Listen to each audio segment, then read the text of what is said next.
The mob vote, the time of year where everyone loses respect for each other. At the time of this video going live, the time for voting has started, and 48 hours after this video is released, we will know the winner. So why don't we talk about it? This year is definitely the most interesting because of how it's done, and I'm saying that because just by looking purely at the mobs listed and not outside factors, this is probably the most divisive mob vote we've had, or at least I've seen. The reason for this is because it takes a different approach than all the other mob votes. In the past, mob votes were comprised entirely of original mobs by Mojang with new concepts of what they were bringing. Sure, people may have asked for stuff like a copper golem prior to it being announced, but it's not like this year. This year, we aren't voting on new ideas, but rather on ideas the community has been asking for years. These mobs aren't made up animals, they're real life animals, and they all bring some sort of gameplay value to them. This isn't divisive because people are set in stone on what they're voting for. I mean, yeah, some are. This is divisive because individual people still don't know what they want to vote for. Crabs spawn in mangrove swamps and you can find their claws, not their murder, which extend your reach for placing blocks. Now, extended block reach is something I can imagine everyone can get behind, but because it's only been specifically mentioned to be increasing the range for placing blocks, I can see why some people may not have been entirely swayed to vote for crabs. Regardless, if you're big into building or even redstone or PvP, this just makes sense to vote for. Armadillos spawn in savannas, except maybe all warm biomes, I don't know. They can roll up into a ball, block, and drop scoots, which, similar to turtle scoots, can be crafted into armor, but this time it's for your wolf. This is the thing that I think swayed most people voting for this mob into voting for it. Sure, it's adorable, but the functionality of something people have been wanting in the game for years is what split crab and armadillo voters. I sound like I'm covering an election in Zootopia. But of course we have a third mob, the penguin. Another animal people have wanted in Minecraft for years, and it makes your boat go faster. I'm trying to stay unbiased here and not give my opinion, but this is just unfair.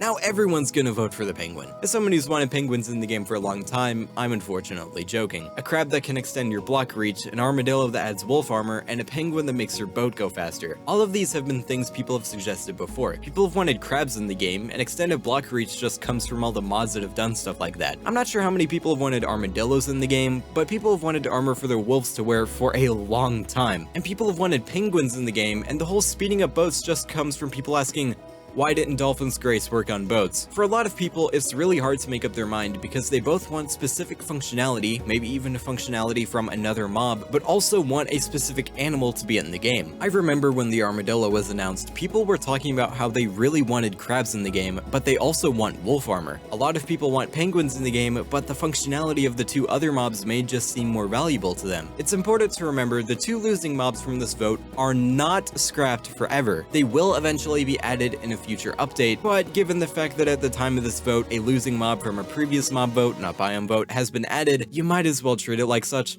Also, even with the knowledge that in a future update we will eventually have all three, we need to keep in mind how long that will take. Even if it's promised that at least one of the two losing mobs will be added in 1.22, 1.22 will most likely not be released until June of 2025. This adds a lot more pressure to the vote because you have to consider which one is worth having in the game long before any of the others. Ironically, in Mojang trying to have a more balanced and overall better mob vote, it's still somehow worse because even if the mob that you're voting for wins, you'll probably still be sad about the others losing. The crazy thing about this is that I can see almost any mob winning. Keep in mind that these votes aren't on Twitter anymore. There will be a whole lot more votes compared to even last year because of the easier to understand mobs, increased voting time, and more people likely knowing about it this year. We're seeing votes from all over the world and people of all ages, and by that I specifically mean kids who may not consider functionality. I can see the penguin winning because a lot of people just like the animal more, and I can also see the armadillo winning because it's cute and people want dog armor. And I can even see the crab winning because a lot of people just like them being in the game, and also help with building is huge because it's Minecraft. Honestly, I'm fine with whatever wins. I'll be voting for crab, however, not because I think the other mobs suck, but because I find the claw more interesting than faster boats, and I just straight up don't tame wolves. I'd like to know what you'll be voting for and why, and I don't want to tell you what to specifically vote for, just vote for the one that you'd like to be in the game the most, regardless if you care about functionality or not. I'm fine if the armadillo wins because I think it'll be fun to see them all around the place and curling up. I've also wanted penguins in the game for a long time, and I think it would just be fun seeing them swim and waddle around. Regardless of what you think of this year's mob vote and mob votes in general, just remember that regardless of the outcome, it's all about having fun, and they were already added by the community before I even started writing this video.